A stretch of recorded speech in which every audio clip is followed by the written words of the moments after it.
ካብ ሕጅንዮ በይነይ ብዘይ ፋሚሊ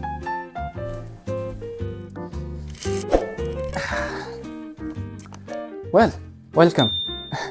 ኣይፈልጥ እዚ ዲፍረንት እዩ ካብ ካልእ ቪድዮታት ዝገብር ማለት እዩ መብዛሕትኡ ትፈልጡን ኢኹም ሪኣክሽን ኣገበርኩ ቪድዮታት ዝተፈላለየ ቪድዮ ማለት እዩ ሙዚቃ ናይ ኤርትራ ያ ሎሚ ብጣዕሚ ዲፍረንት ቪድዮታት ክገብር እየ ዝፍትን ዘለኹ ሪኣክሽን ክገብር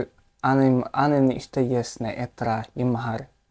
ኣብቲ ትግርኛ ድዩ ተኸሳይ ድዩ ግን እስኹም ትሪኡ እንታይ ተወስዶ ካባይ ገለ ሚኒንግ ኣለዎ ድዩ ካባይ ተወስዶ ወስኹም ሶ እዚ ከዓ ኮሚ ማለት እዩ ዶክመንተሪ ዝገብር ዘለኹ በይንኻ ብዘይ ፋሚሊ ማለት እዩ ያ ሶ ፋሚሊ ከይዶም ከም ዝረኣኹም ማለት እዩ ዝቅድም ቪድዮ ፋሚሊ ከይዶም እዮም ናብ ኤርትራ ገሾም ማለት እዩ ከም ሓበሻ ከዓ መብዛሕትኡ ምስ ፋሚሊ ከዓ ትነብር ተዘይተመሪዕኻ ማለት እዩ ምስ ፋሚሊ ከዓ ትነብር ስለዚ ወይ ገለገለ ተጋጢሙ ቢዝነስ ተሃሊካ ከዓ በይንኻ ትነብር ትኽእል ግን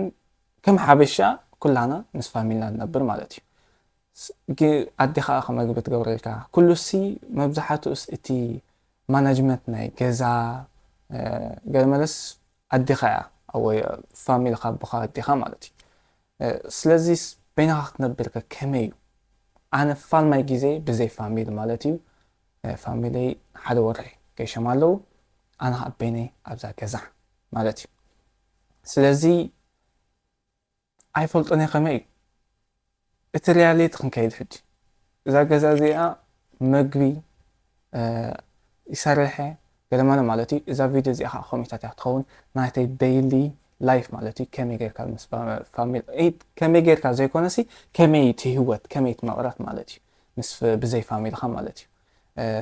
ብዙሕ ኢሞሽን ክህልወይ ቢኮዝ ኣነ ብዘይ ፋሚሊኻ ሕማቕ ድዩ ጥዑም ድዩ ብዙሓት ከም መንእሰይ ኣነ ሕጂ ዘለኹ ጥዑም እየ ዝብል ዘለኹ በይንኻ ክትነብር ማለት እዩ እዚ ዶክመንት እዚ ከዓ ከምኡ ማለት እዩ ነቶም ንኣሽቱ ዘለኹም ማለት እዩ ክንዳይ ዘለኹም ከመይ እዩ ምስ ፋሚሊኻ ኣብ ሲሪየስ ማለት እዩ ንእሽተይ ኩላና ክንመሃር ዝሓስብ ዘለኹ ኣነ እናተምሃርኩ ማለት እዩ እንታይ እቲ ሚኒንግ ዘለዎ በይንኻ ምባል ሪስፖንሲቢሊቲ ንክትወስድ ሲ እንታይ እቲ ሚኒንግ ማለት እዩ ከመይ እቲ ትርጉሙ ናቶ ማለት እዩ ሶ ያ ተሃንጢ ኣለኹ በቲ ሓዊ እውን ከዓ ፈሪሕ ኣለኹ ከምዚ ሚክስ ኢሞሽን እዩ ዘሎ ማለት እዩ ስለዚ ወላ ሓንቲ እዚ ክብለኩም ኣይክእልኒ ከምዚ ተሓጒስ እየ ዘለኹ ገለመለ ድላተይ ክገብር እየ ፍርየ ገለ ከምኡ ይኮነን ሶ እቲ ብሓንጎል እየ ዝሓስብ ዘለኹ እቲ ኣክሽን ትገብሮስ ኮንሰኩንስ ኣለዎ ገለሲ ዲፌክት ኣለዎ ሶ ኣብኡ ከምኡስ ክሓስብ ኣለኒ ማለት እዩ ኣባህላይ ማለት እዩ ስለዚ ብጣዕሚ I don't know ሰብ ተጨኒቐ ክብል ከሎስ ምናልባት ከምዚ ኢለ ሓስብ ኣይፈልጥኒ ግን እዚ እቲ ሪያሊቲ ዝኸውን ዘሎ ናይ ሓቂ ሪያሊቲስ እዚ እዩ ማለት እዩ ስለዚ ሎማዓንቲ መፅእ ኣለኹ ኣፋነዊም መፅእ እንደገና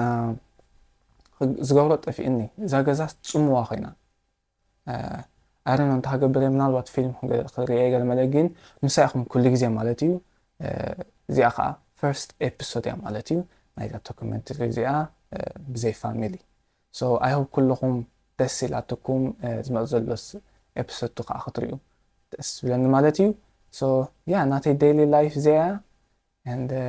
I hope you enjoy it.